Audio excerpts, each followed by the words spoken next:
युद्ध में रूस ने यूक्रेन के 141 लड़ाकू विमान और 110 हेलीकॉप्टर मार गिराने का दावा किया है। 589 UAV, 272 anti aircraft missile system, 2588 tank, 292 multiple rocket system को भी तबाह करने का दावा किया गया है। यूक्रेन के 141 यहां पर विमान मारने का दावा किया गया है। तो जंग को 63 दिन बीत चुके हैं। यूक्रेन की सेना पुतिन की सेना के आगे कमजोर जरूर है, लेकिन लगातार झटका दे रही है पुतिन की सेना को और कई मौकों पर वो आगे भी निकल चुकी है, जिसमें ये दावा किया गया है यूक्रेन की सेना की तरफ से कि 2588 टैंक, 292 मल्टीपल रॉकेट सिस्टम को तबाह कर दिया है। उधर रूस में एक महिला पत्रकार को हिरासत में ले लिया गया। दावा किया गया कि उसने मारियोपोल में किए रूस के हमले से जुड़ी एक फेक न्यूज फैलाई। तो वहीं यूक्रेन के आरोप है कि रूस ने उसे सच दिखाने की सजा दी और मारियोपोल में रूस के फैलाए आतंक को टीवी पर दिखाने का खमियाजा मारिया पोनोमरेंको को इस तरह भुगतना पड़ा। वहीं दूसरी तरफ रूस के मुताबिक इस पत्रकार ने जंग से जुड़ी झूठी खबर फैलाकर रूस की साख पर बट्टा लगाने का काम किया। कानून के मुताबिक रूस में फेक न्यूज फैलाने की सजा 15 साल की जेल है। यही वजह है कि उसे हिरासत में लेकर इस मामले की जांच की जाएगी, जिसके लिए कोर्ट में उसकी अगली पेशी सोमवार को होगी। कोलकाता में बीजेपी ममता सरकार के खिलाफ सड़कों पर उतर आई। कोलकाता में बीजेपी कार्यकर्ताओं ने ममता सरकार की नीतियों के खिलाफ प्रदर्शन किया। इस दौरान पुलिस ने प्रदर्शनकारियों को हटाने के लिए उन पर पानी की बौछार की। मुंबई पुलिस कमिश्नर संजय पांडे ने एक सीसीटीवी वीडियो जारी किया और सांसद नवनीत राणा के लगाए आरोप को गलत बताया। इस वीडियो में अमरावती से सांसद नवनीत राणा और उनके पति विधायक रवि राणा पुलिस स्टेशन के अंदर आराम से चाय पीते दिखे। असल में इस दंपति ने मुंबई पुलिस पर बुरा बर्ताव करने का आरोप लगाया था। दिल्ली के पास नोएडा के एक मॉल में एक आदमी की पीट कर हुई हत्या के मामले में 8 लोगों को पकड़ लिया गया।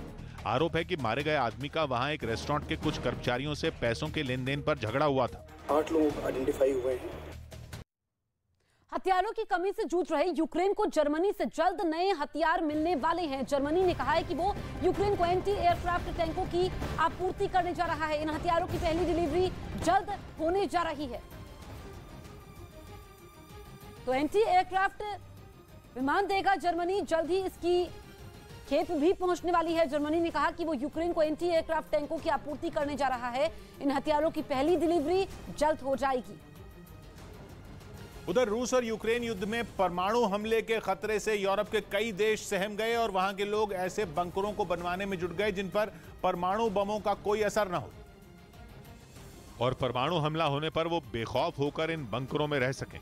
यही वजह रही कि यूरोप के कई देशों में अचानक बंकरों की डिमांड बढ़ गई और इससे जुड़ी कंपनियों की चांदी हो गई, क्योंकि रूस और यूक्रेन युद्ध के बीच परमाणु हमले के खतरे से वहां के कई लोग इस कदर डर गए कि उन्हें ऐसा लगने लगा कि किसी भी दिन रूस परमाणु हमला कर सकता है। इसलिए बड़ी बड़ी इमारतों के पार्किंग एरिया में कंक्रीट की मजबूत ढलाई की जा रही है, ताकि वक्त आने पर इसका इस्तेमाल बंकर की तरह किया जा सके। इतना ही नहीं, परमाणु हमले का डर कई देशों में इस तरह दहशत मचा रहा है कि लोगों की जान बचाने के लिए वहां की सरकारें अंडरग्राउंड बंकर बनवाने के लिए इससे जुड़ी कंपनियों से संपर्क कर रही हैं और पुराने बंकरों की मरम्मत करने का आदेश दे दिया गया है। और जिन देशों ने परमाणु हमले से निपटने की तैयारी शुरू कर दी है, उनमें एक देश स्विट्जरलैंड भी है, जहां बंकर बनवाने या फिर ठीक करवाने की होड़ मची है। बंकर बनाने वाली एक कंपनी ने दावा किया कि स्विट्जरलैंड के लोग जमीन के अंदर बने बंकरों की मरम्मत करवाने में ज्यादा दिलचस्पी दिखा रहे हैं, क्योंकि 1960 के दशक में बने घर जैसे ये बंकर अब रहने के लायक नहीं बचे और उनमें ज्यादातर बर्बाद हो चुके हैं। बताया गया कि हर घर बंकर की नीति बनाकर वहां की सरकार ने उस वक्त करीब 20,000 बंकर बनवाए थे, ताकि कोल्ड वॉर के दौरान परमाणु हमला होने के हालात में स्विट्जरलैंड के लोगों को बंकरों में रखकर बचाया जा सके। इसके अलावा परमाणु प्लांट में हादसा होने पर उससे निकलने वाले रेडिएशन से बचने के लिए भी इन बंकरों को बनवाया गया था। नोएडा मॉल में युवक की हत्या पर सनसनीखेज खुलासा हुआ है। नोएडा के गार्डन गैलेरिया मॉल के बार में युवक की हत्या को लेकर खुलासा।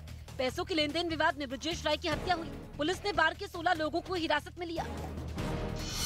दिल्ली पुलिस की स्पेशल सेल ने 2 लाख के इनामी बदमाश शाहरुख और उसके 3 साथियों को गिरफ्तार किया। भारी मात्रा में हथियार और जिंदा कारतूस भी बरामद। यूपी के अमेठी में सपा नेता गुंजन सिंह की गुंडाई का वीडियो आया सामने। जमीन विवाद में एक दलित परिवार के कच्चे मकान को जेसीबी से गिरवाया। एसडीएम के आदेश पर पुलिस मामले की जांच में जुटी। यूक्रेन के पूर्वी मोर्चे पर भीषण जंग जारी है। यूक्रेन भी रूस को मुंहतोड़ जवाब दे रहा है। यूक्रेन ने एक वीडियो जारी किया है। इस वीडियो में यूक्रेन के तोप रूस के 2 सैन्य वाहन को तबाह कर रहे हैं। विस्फोट के बाद चारों तरफ धुआं ही धुआं दिख रहा है। ये सबसे पहले एक्सक्लूसिव तस्वीरें आप देख सकते हैं। रूस पर किस तरीके से यूक्रेन प्रहार कर रहा है, ये वीडियो इस बात की तस्दीक करता है। इस बीच यूक्रेन के ज़ापोरिज़िया में रूसी सेना ने कई मिसाइलें दागीं, जिसके बाद शहर में अफरा तफरी मच गई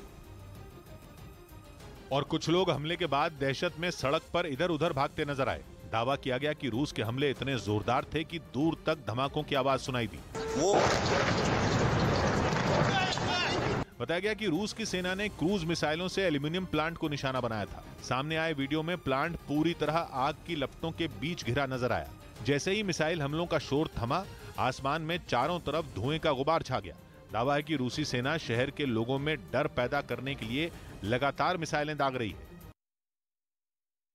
प्रशांत किशोर ने कांग्रेस को झटका दे दिया।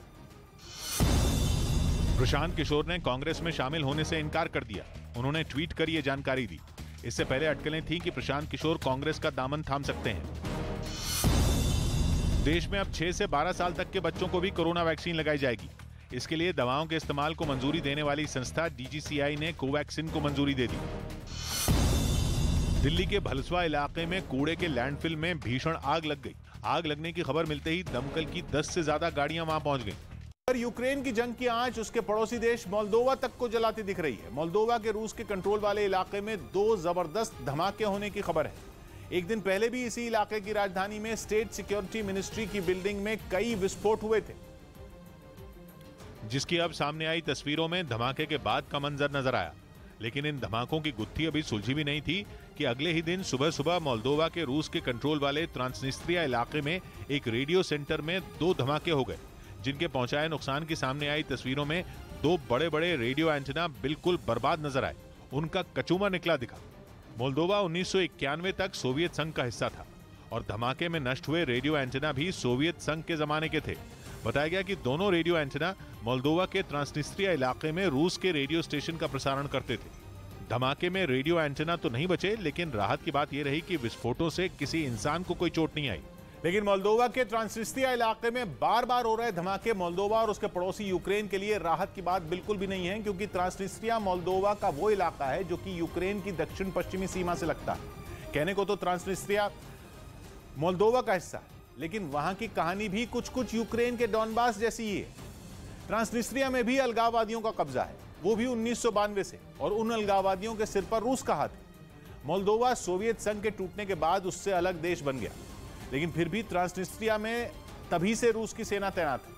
अब यूक्रेन को यह डर है कि रूस ट्रांसनिस्ट्रिया को भी उस पर हमले करने के लिए लॉन्च पैड के तौर पर इस्तेमाल कर सकता है, क्योंकि रूस के करीब 1,500 सैनिक ट्रांसनिस्ट्रिया में मौजूद हैं, जिन्हें वो शांति दूत कहता है।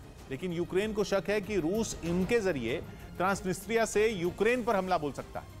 इतना ही नहीं, पिछले हफ्ते रूस के एक बड़े सैन्य अधिकारी ने तो यह तक कहा था कि रूस के यूक्रेन पर हमले के प्लान में पूरे के पूरे दक्षिणी यूक्रेन पर कब्जा करने का प्लान भी शामिल है, ताकि दक्षिणी यूक्रेन से ट्रांसनिस्ट्रिया तक जमीन का रास्ता खुल सके और रूस वहां घुस सके। मऊ में लूट करने आए बदमाश पकड़े गए। यूपी के मऊ में हथियार के बल पर दिन दहाड़े ज्वेलरी दुकान में लूट, सीसीटीवी कैमरे में कैद वारदात। जख्मी हालत में दुकानदार ने शोर मचाया। पुलिस ने एक बदमाश को दौड़कर पकड़ा, 2 बदमाश फरार। यूपी के बाराबंकी में अवैध रूप से टेम्पो स्टैंड चला रहे शख्स ने ई रिक्शा में बैठी महिलाओं से की अभद्रता। महिलाओं ने भरे बाजार में आरोपी की चप्पलों से पिटाई की। यूपी की मैनपुरी में नवविवाहिता दंपति को घर में घुसकर गोली मारी, युवती की मौके पर मौत, युवक जख्मी। युवती के भाई और चाचा समेत 3 लोगों पर हत्या का आरोप। उधर रूस की तैयारी लंबी जंग की दिख रही है, क्योंकि खबर है कि उसने अपने नए मिसाइल डिफेंस सिस्टम S-500 का बड़े पैमाने पर प्रोडक्शन शुरू कर दिया है। दावा है कि S-500 रूस का अब तक का सबसे एडवांस्ड एयर डिफेंस सिस्टम है, जो कि उसके पुराने S-400 सिस्टम से भी ज्यादा खतरनाक है। और अमेरिका तो S-400 डिफेंस सिस्टम से ही इतना चिढ़ता है कि जो भी देश रूस से उसे खरीदने की कोशिश करता है, अमेरिका उस पर प्रतिबंध लगाने की धमकी दे देता है। उस पर माना जा रहा है कि S-500 के आगे तो S-400 भी कहीं नहीं ठहरता। ऐसे में मिसाइलों के इतने खतरनाक शिकारी का बड़ी तादाद में प्रोडक्शन चालू करके पुतिन ने बैठे बिठाए अमेरिका को एक